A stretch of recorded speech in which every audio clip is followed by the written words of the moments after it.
Honesty. Less. I think that's what I really do. Can you repeat the question?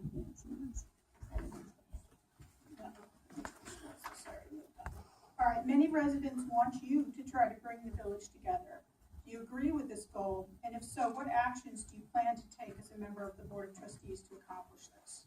I agree with the goal, and the way to bring the community together is with the common areas that we have in the village. We have beaches, we have parks, people meet up there, that's where you see them with their children, that's where you see them walking their dog, that's when they meet their neighbor, that's when they meet the new person that moved in. And as those areas improve and people can be in them, that's where they get to come together and become friends. Okay? I believe this, what Mayor Parrish just said, it's a hand-to-hand thing. We have two new people on the block, we're down the block, lend the guy his tools, speak to the wife, you become a neighbor. Neighbor, you listen, you got communication. It's not just select few. I go with Sandy on this, honesty, sincerity, okay? We have, and I said this the first time I ran, 350 homes in Poquott. And it's the same 100 people who are involved. And some way, somehow, we have to reach out to the other 150 houses. Maybe we're not gonna get response from some of them, maybe they're part-time in the village, some of them don't live in the village, some are for sale.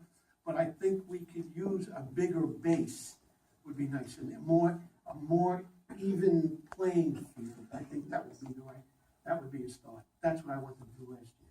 That was one of the platforms I ran.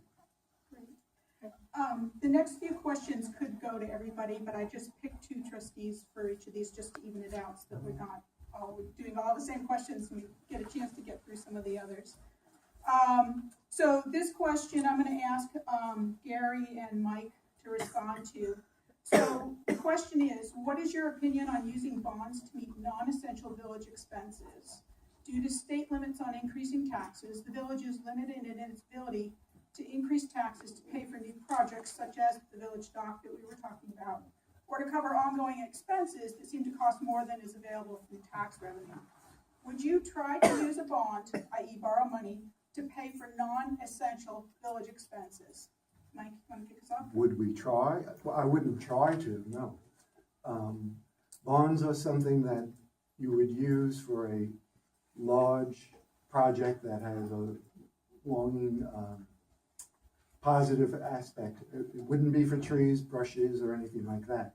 If, in case there might need to be a new road or something like that, and it can't be gotten anyplace else, I would consider it. I would look at it, analyze it, and take it from there. Bonds aren't that would be my last place to go. Great. Gary? Here's my position. I want a dock. Not everybody wants a dock. Get a referendum for the dock. We have it already. I'd like to get it by donated money. Donated resolution by, what's the word, Lee? Dedication, but that's only part Donation by dedication. All right, that's part of the answer. As far as the bond, today, the way money is in business, that money is so cheap it could, it's not my favorite thing. It's a last resort for me. We have a sinkhole that's part of Chestnut or one of the streets collapsed. We need the money. We can't go into contingency to get it. We take a bond out to pay for somebody's street and not open. I don't want to open a can of worms here. I'm talking catastrophic. Something catastrophic was to happen and we didn't have it. I would consider it. But not for non-essential. No, not at all. Okay, thank you. All right, the next question I'm going to ask Joan and Sandy to respond to. And this question is, would you consider changing the ethics code for the village to a code of conduct for the behavior of elected officials, especially in how they interact in their official capacity with village citizens? Sandy, you want to kick us I off? would have to review it before I made a decision on that, definitely.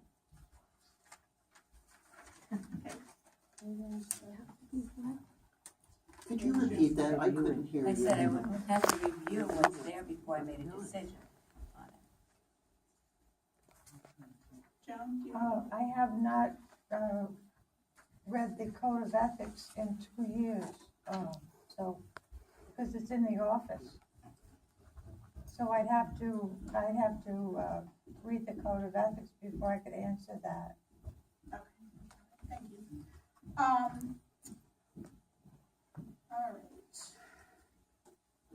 How did I get out of sync here? So the next one, also is for, Mike and Gary. And the question is, non-native invasive plants are threatening our parks. Here in Suffolk County, bamboo is now controlled, and if it is on your property, you must prevent it from spreading. Two important plant invaders are common in our village and cause great harm: Japanese knotweed and English ivy. Both species choke out native plants, and ivy climbs the trees and makes them more vulnerable in windstorms. Would you consider regulations in the village that require removal of these and other invasive plants in our parks? And then what about requiring that homeowners prevent these invasive plants from encroaching on neighbors' property? I'll take this. I'm not an arborist. I bring an arborist in, but I do know this. I know that the Boston pine, through a neighbor, a new neighbor of mine, told me, Gary, get it off the tree because it'll wreck the tree. So it's a common sense move. You can do that on your own. You don't need an arborist. However, on the other stuff, I bring in an arborist. As far as regulations, I'm done with regulations. This village is 950 people. We don't have ISIS coming down our back. We don't have the North Korea pointing. We don't have the China building 9 islands off our property here. We're not sitting on the nuclear codes. I'm gonna say that again from last year. Enough with the regulations. You wanna react to something that goes wrong, you do, but you gotta use common sense, and it's not always in regulations.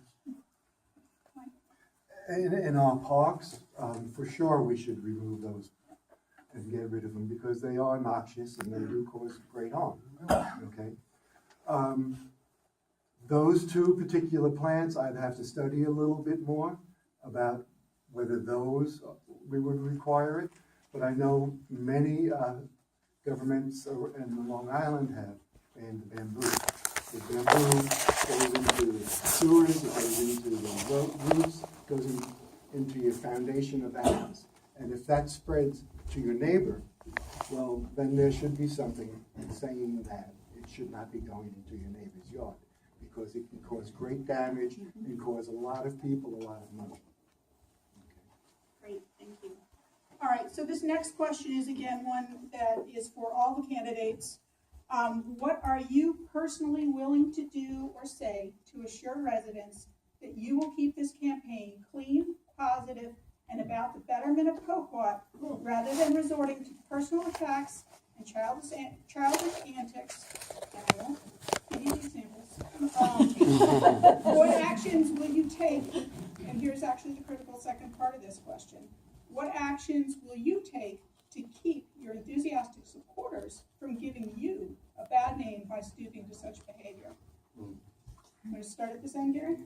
Not really, but okay, I'll take it. Handcuffs. Listen, there's a lot of passion in this room. All right, a lot of this room is divided now. And if there was anything I could do to patch it up and reach out and make good, your words gotta be good. I know I'm a little hot-headed sometimes. I know some other people in the room are hot-headed, but that's all part of the passion.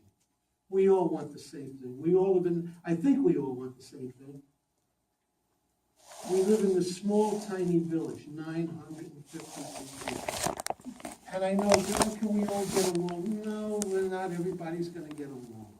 But we should be able to sit down at the table and be reasonable and bite our tongues once in a while. A lot of people have felt that the village has been divided by section. I mean, I see the old section of Poquott, then I see where I'm at on the other side. It looks like the 1950s part of, and then I see the new 1980s, 90s section. And that divide just kills me. I mean, again, it goes back to getting more people involved where we can, those 100, 150 voting houses or people, just to get an ear out. Just to get an ear out, just to get an ear so people will listen. and I'll try to hold my tongue when I'm not attacked. But if I get attacked, I counterpunch, all right? So I don't wanna go down that road. Okay, great, thank you. Dee? I don't think there's any reason to have a negative campaign. There's a difference between having a negative campaign, though, and pointing out the facts. And I stay with the honesty and sincerity again, because you can't be making up stories about other trustees, mayors, etc. It's not necessary. We are one village, and that's it. Well, I believe, I agree with Gary in many ways. I think most of us are here for the same reason, and we do have the same goals. Many people have different ways of expressing themselves and making their point. And most of those are all valid. But we need to have respect and communication in order to start the healing. So we need to talk about the issues. We need to listen and hear and talk. And then we can start. It should never be personal, because this is the government. It should not be a personal thing, okay? There is a difference between right and wrong, like Dee said, okay? And that you can have disagreements on and right and wrong, but you don't go after the individuals or persons. Then that's, thank you. Thank you, Jen. Well, I believe in not reacting when you're attacked. And I've done that many times. If someone wants to attack me, then they can do that, but I will not stoop to that level to respond. So that's always been my way of handling things. Unlike Gary, who believes you to respond. Well, I think of the French during the late 30s. All right. I'm So not again, responding. the question is, what are you personally willing to do or say to assure residents you're going to keep the campaign clean, positive, and about the betterment of Poquott? And, you know, what actions will you take to keep your enthusiastic supporters from doing you a bad name? So, I don't think any of our supporters would ever do anything that way. okay, thank you, Jen. Thank you, Jim. Barbara? For me, the campaign is all about issues. I'm just gonna stick to the issues. That's about it. I myself hope and believe that most of my supporters will not go the other way, be offensive or anything. And if I found out one of them did, I guess what I basically would do is say, that's not the campaign I'm running. That's not the person I am. And have them rethink it and reconsider their way of doing things. It's not mine.